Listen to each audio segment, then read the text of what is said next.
Hello, my friends, and welcome back. Thank you for being with me again today. Today's article has to do with China and Australia and a little bit Canada. And what do we have here is an incident where a Chinese fighter jet cut in front of an Australian plane. So this comes from Business Insider from June 6, 2022 by Bill Bostock. I don't know if you're up to date with what's going on over there between Australia and China's Australian and Chinese planes, as well as Chinese and Canadian planes. But let's get into this incident with Australian plane. This is the title. Chinese fighter jet cut in front of an Australian plane and dumped debris into its engine, likely forcing it to abort its mission. Well, was that a declaration of war? Was that a hostile act? You bet it was. A Chinese jet cut in front of an Australian plane and fired debris that entered its engine, officials said. Australia's defense ministry said that the incident happened on May 26th over international waters. Chinese aircraft regularly buzz or try to interfere with foreign aircraft near their airspace. A Chinese fighter jet veered in front of an Australian military plane and fired off a cloud of debris that entered its engine, Australia's defense ministry said. The incident happened on May 26 and took place in international airspace over the South China Sea. South China Sea. Australia, South China Sea, China. What was that military plane doing over there, Australia? You can fly it, by all means, in international water. But just a question, what is that warplane doing over there? Military. Just, I don't know, looking to see how Kamchatka looks after they cross a little bit. Anyway, so it says here, the South China Sea is an area where China has tried to assert dominance to gain a strategic advantage in recent years. Yeah, but Australia, don't make me use this thing here. Australia, right here. China, right here. And this is here, is China Sea, right? So what are you talking about? You see how far you are? You went over all these guys, Papua New Guinea and all these guys to get there. What are you doing there? Hey, and when this guy, and here between this and this, right here, these are Solomon Islands where they have problems now, the Australians, right here. When the Chinese had problems here, they were, oh my God, you're in our backyard. What are you doing? And that's about 2,000 kilometers here. So from here to here is like what? If this is 2,000 kilometers, 1,200 miles, how much is from here to here? Okay. Oh, I understand. I understand what's going on here. But nevertheless, let's put on Australia. Let's go and see what's next. All right. Thank you very much. As someone said, finally it came handy.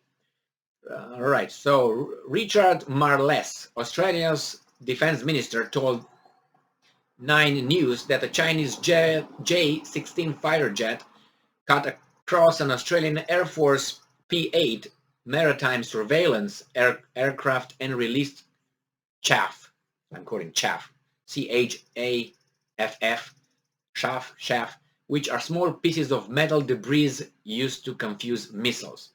The J-16 accelerated and cut across the nose of the P-8, settling in front of the P-8 at a very close distance, Marles said. And I'm quoting again. At that moment, it then released a bundle of chaff which contained small pieces of aluminum, some of which were ingested into the engine of the P-8 aircraft.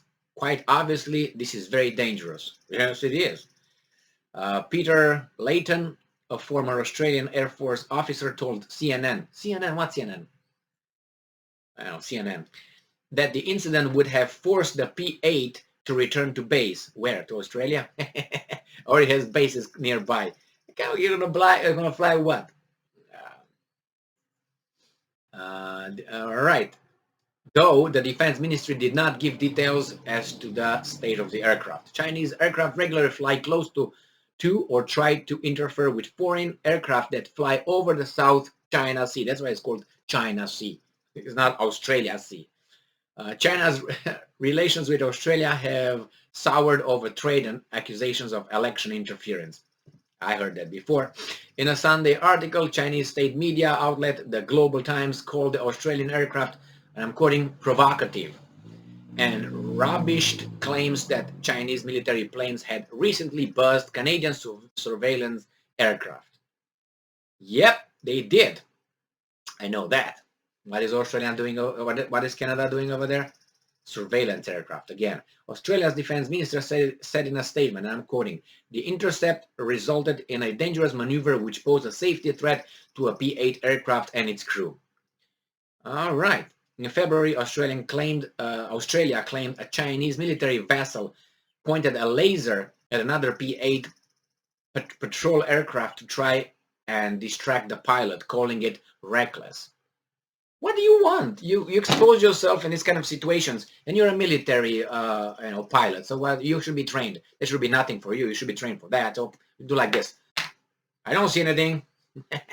Anyway, no. If it's in the international waters, obviously that's not right. But if you're over there, I guess the Chinese are asserting their dominance in the area. So you should expect that. Well, something like this will happen again, and a contact will occur, physical contact, not that kind, but physical contact, and there are going to be some damages, or some people will die, and then what? What, Australia? What are you going to do? The thing that it's, I don't know, pathetic is that, you see, without United States backing certain countries, those certain countries will tone down their arrogant tone towards China. I'm not saying China is a saint. Far from it. But I'm just saying, what is that military reconnaissance, whatever airplane doing in South China Sea? I bet that if, let's say, United States would not exist, I don't know if Australia would challenge them over there. Maybe they will try better relations with China. The same with Canada. If the United States would not be around, especially to be the boss of the club, they will probably talk with the Chinese, and they will open some more means of communication. But like this, why should they? We're gonna dictate through force and intimidation, and this the world functions. But at least you can de-escalate a little bit from that. I mean, otherwise we just get to the level of regular animals, that are just that's the way they function. Roar, intimidate, growl, fake attacks, and so on. This is what animals do. But they can't communicate. A lion cannot communicate with a tiger, let's say. Body language, yes, that's it. But other than that, growling means something, obviously, but roaring. But we humans, we have a brain. That's why then use it. But we use only our backbone, it seems like. Thank you very much for being with me again today. Accidents will happen pretty soon. And then what? Nothing. Stay strong, stay smart, look for the truth, and be just. They will not attack anybody, you'll see.